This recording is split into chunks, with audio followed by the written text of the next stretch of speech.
السلام عليكم ورحمة الله وبركاته. اخوان، هذا الفيديو هذا غيعجبكم بزاف. علاش غيعجبكم بزاف؟ بأحسن بد الناس قال لك دونالد ترامب كيصيفط واحد الرسالة للملك محمد السادس لا قضية دك الحريق وبزاف د الحاجات. قال لك ملكة تقلبت وسمعوا دابا دونالد ترامب شني قال على الصحراء المغربية وشني قال على محمد السادس. وخليكم مع الفيديو.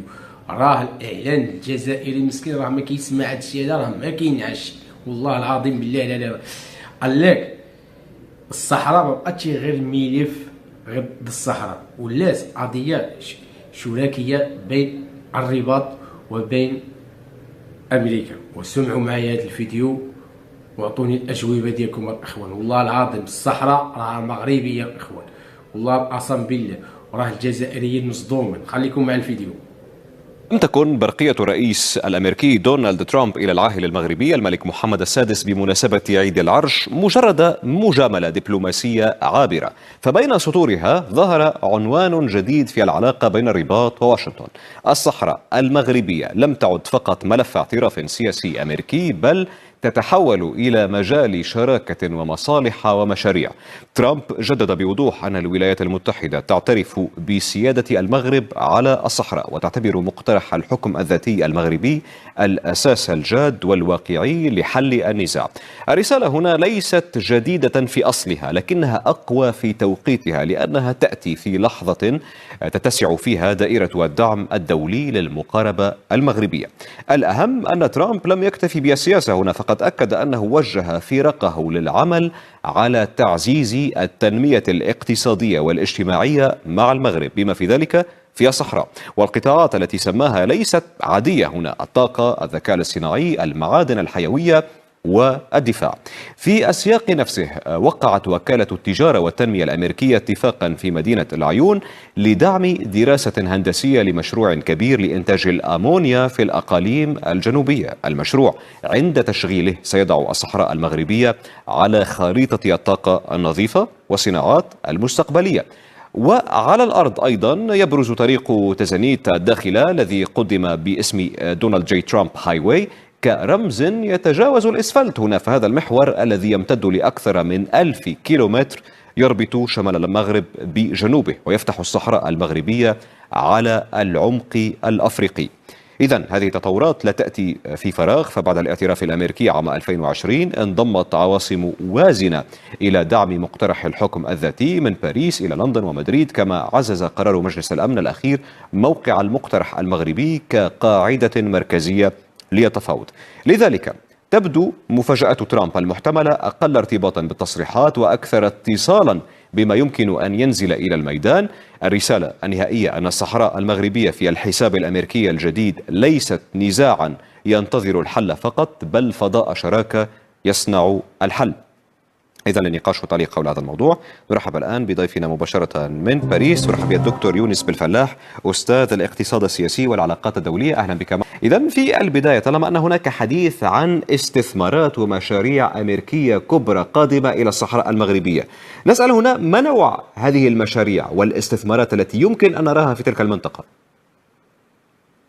المنطقة اليوم يعني تشكل مهمة جدا بالنسبة للمستثمرين الأجانب، لأنه هي منطقة خصبة من حيث أولا الاهتمام بالبناء التحتية باللوجيستيك وخاصة قطاع الموانئ، وهذا مهم جدا. وفي اهتمام أمريكي بمدينة الداخلة باعتبارها أنها كانت سوف تكون هي أصلا البؤرة التي مخصصة لأن تستضيف القنصلية الأمريكية في الأقاليم الجنوبية. وفي مشروع مرتبط كذلك المبادرة الملكية التي أطلقها جلالة الملك محمد السادس في منطقة أو المبادرة الأطلسية التي تهتم بربط المغرب بكل الساحل الأطلسي في منطقة إفريقيا. ثم هناك مشاريع أخرى صاعدة مرتبطة بالاقتصاد الأخضر، مرتبطة بقطاعات الطاقة والغاز، إضافة إلى المعادن التي تزخر بها هذه المنطقة. كل هذا يشكل بالنسبة للولايات المتحدة الأمريكية اهتماما خاصا، وتعتبرها على أنها قد تكون كذلك بوابة للتنمية وللاستقرار ليس فقط في شمال إفريقيا، ولكن قد تكون كذلك أنموذجا يقدم إلى منطقة الساحل التي تهتم بها اليوم الولايات المتحدة الأمريكية بشكل كبير. نعم. والوضع الذي أو الدبلوماسية المغربية وأهميتها في الساحة الإفريقية تتيح بالنسبة للولايات المتحدة الأمريكية بوابة مهمة من الناحية الاستراتيجية لفتح أبواب للاستثمار في قطاعات سواء تكنولوجية، أمنية، صناعات الدفاعية، كذلك من خلال تواجد شركة لوكيد مارتن اليوم في المغرب وشراكتها في مجال الصناعات الدفاعية. هذه كلها استثمارات واعدة قد تعد بوجود شراكة استراتيجية مهمة بين الولايات المتحدة الأمريكية والمغرب في الأقاليم الجنوبية. طيب، وفيما يتعلق بهذا الطريق، يعني